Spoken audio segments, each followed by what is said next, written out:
মডেলকে বুক করলে, 500 টাকাটাও টাকা।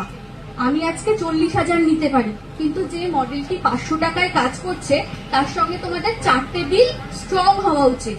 প্রথম কথা, তুমি কি আমার এই সাজানোটা তোমার প্রোফাইল থেকে পোস্ট করবে? সে যদি বলে হ্যাঁ, গ্রিন টিক।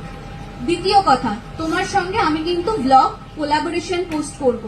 তুমি কি আমার পেজের রিলগুলো তোমার পেজে কোলাব নেবে? সেকেন্ড টিক গেল। দ্বিতীয়ত, ওয়েল গুড বিহেভিয়ার, আর তার আগে শুনে নিতে হবে তার কি কি বারণ আছে।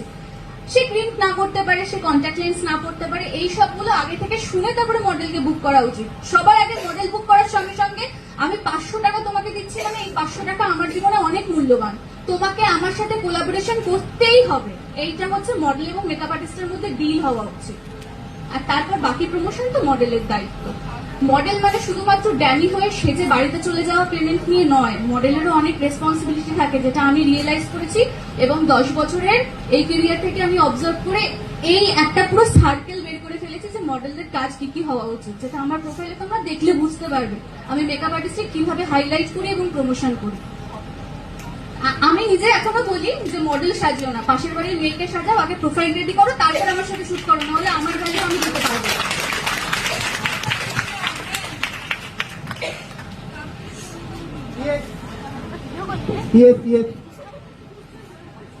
সত্যি করে বল, কবে থেকে আমি রুলগুলো শিখিয়েছি?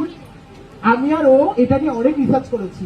আমি এটা বলেছি যে মডেলরা কেন এত টাকা নিয়ে যায়, ওদের কাজ কি, এই প্রফেশনটাকে কারা রেডি করছে? মেকআপ আর্টিস্টরা। তাহলে একটা মেকআপ আর্টিস্ট মডেলকে টাকা দেবে, ডিজাইনারকে টাকা দেবে, স্টুডিওকে টাকা দেবে, ফটোগ্রাফারকে টাকা দেবে, সব টাকা মেকআপ আর্টিস্ট দেবে, মেকআপ আর্টিস্ট খাওয়াবে, সব করবে, সব দায় ভার মেকআপ আর্টিস্ট নিয়ে বসেছে। সবার বাবা মা হয়েছে মেকআপ আর্টিস্ট, আর এর তাহলে সবার কেরিয়ার তৈরি হয়ে যাচ্ছে, সবার প্রোফাইল তৈরি হচ্ছে। কেন?